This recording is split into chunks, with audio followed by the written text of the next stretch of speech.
And that's a significant difference.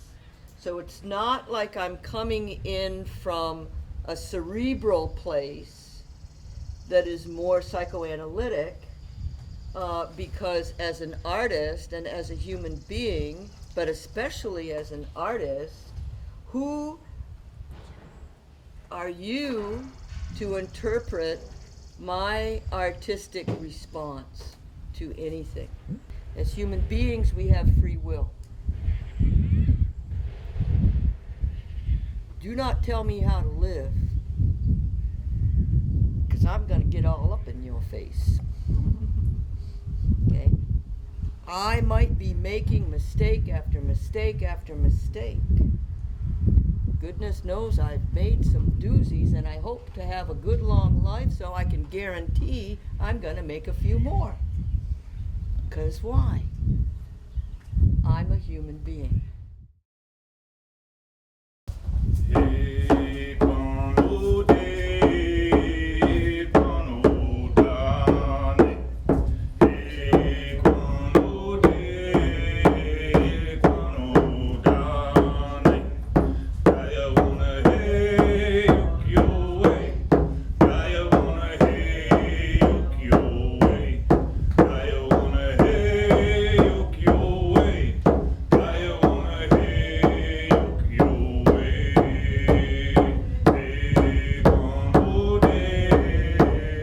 Good evening.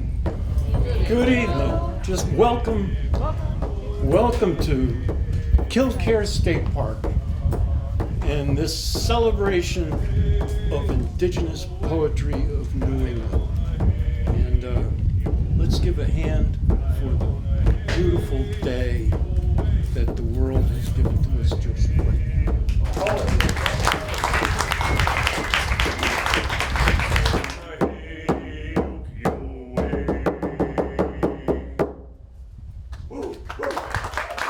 It is downright sparkly. My name's Bill Drislane, and I am a board member of Sundog Poetry Center, and we're very honored to be here in putting this event on here in the territory and the land of the Abenaki people, which has been their homeland for thousands of years. And guess what? They're still here. And we're going to hear some of the poetry of all of that experience. And I'm also honored to have Chief Richard Menard of the Abenaki Nation of Missisquoi here with us, and his granddaughter, Chantel Menard Bacchus, and they and the Tribal Council of the Missisquoi Nation have been so gracious to accept our invitation to open the show here today. So, Chief Menard and Chantel, if you come and take my place. We can't do that.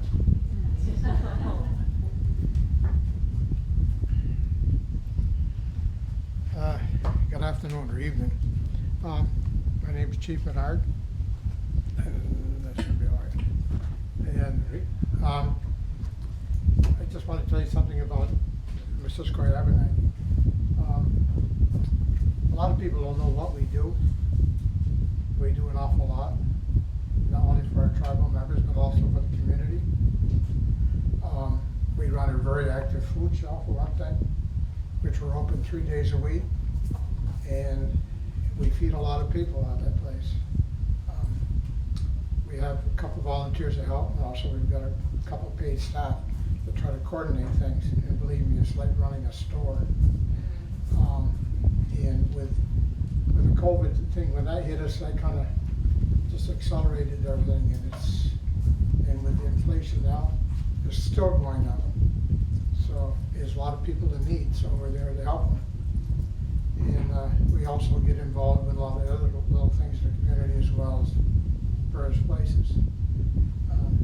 I asked Bill earlier, I said, how many members do you think we've got in our tribe? He says, oh, probably 100.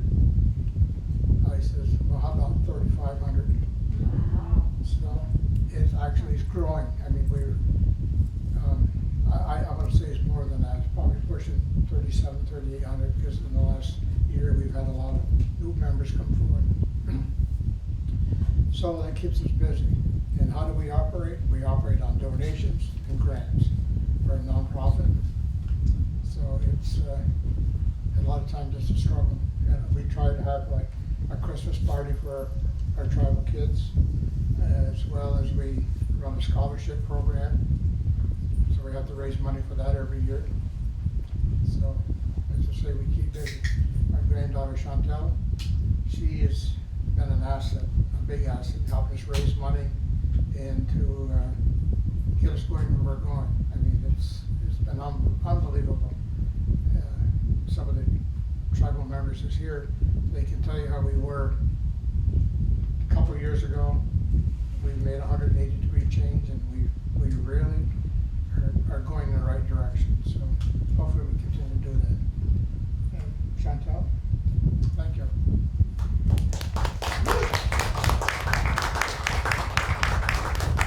Hello. So tonight I am going to bless the land that we're on. Tobacco is very sacred to us, and I'm going to quietly go out in the grass with good thoughts, and I'm going to bless the land. So if you just give me a minute, Chief, if you want to join me. Sure. And some of that tobacco is native. I grew it myself. So right here, thank you.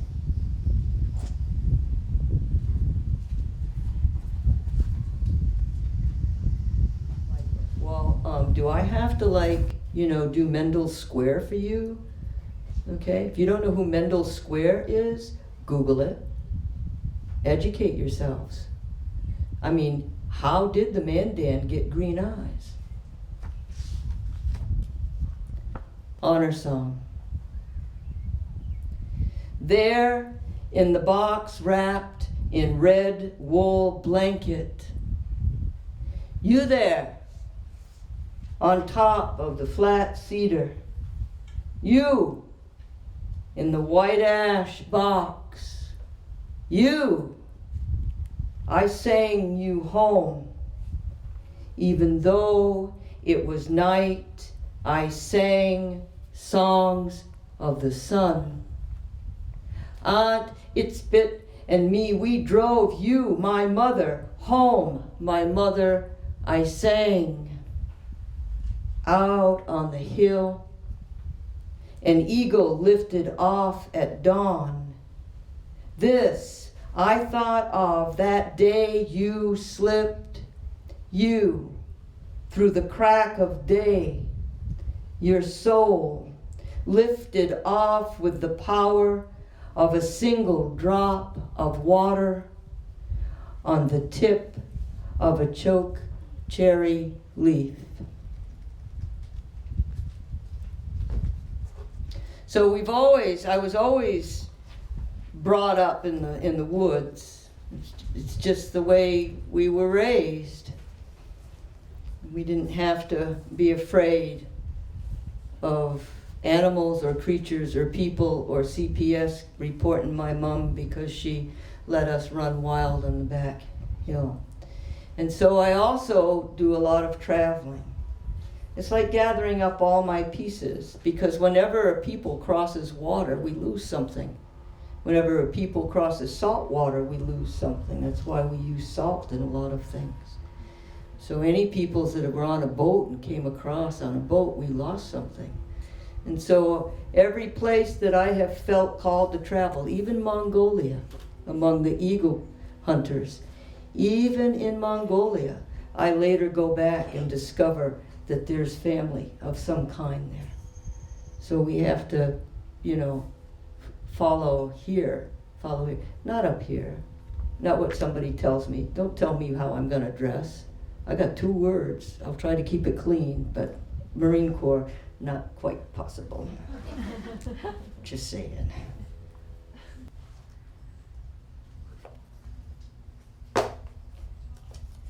This one is kind of long, and then we're gonna wrap up this. This is from Murmurs at the Gate.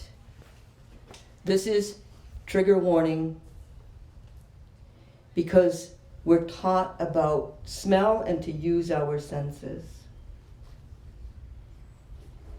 And it's honoring military.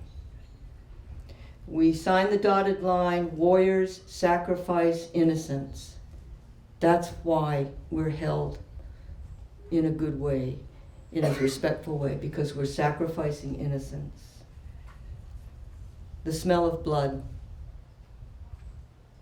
There is old plum blood, clumped like grapes becoming raisins, dry and cracked on edges, crystallizing like nano birdshot.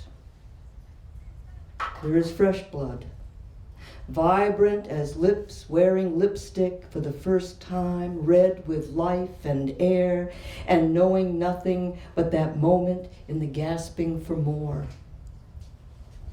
There is the in-between blood that grows sticky with flies like fruit juice spilt on clean linoleum that no one wants to talk about, as it has already been spilt, and cleaning up the mess implies our guilt.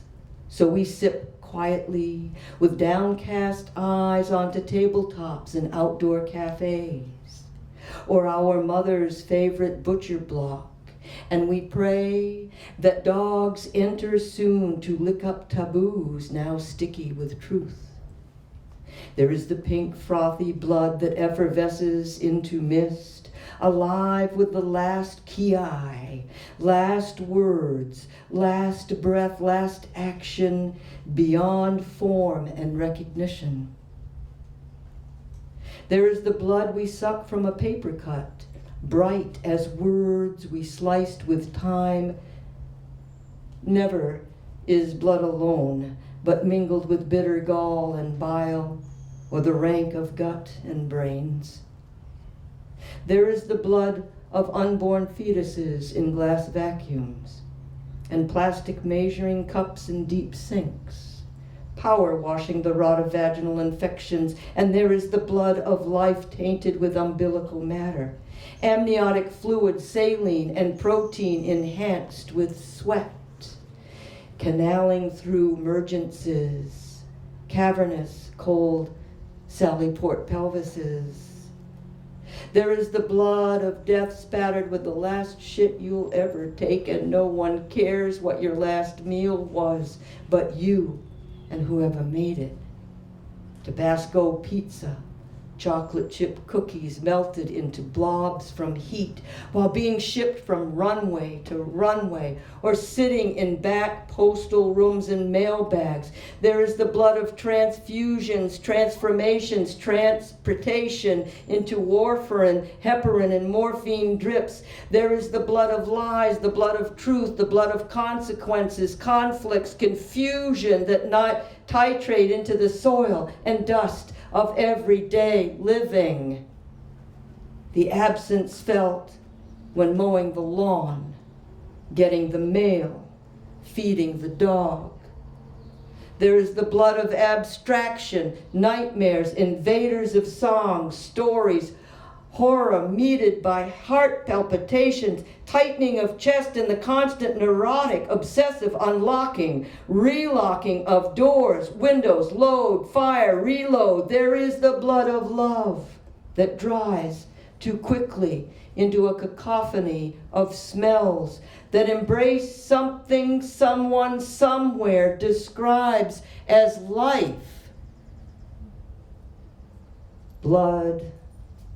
I smell you on flesh, in bathroom stalls, laundry baskets, garbage cans, drain traps, Band-Aids in locker rooms, knee patches stiff with iron.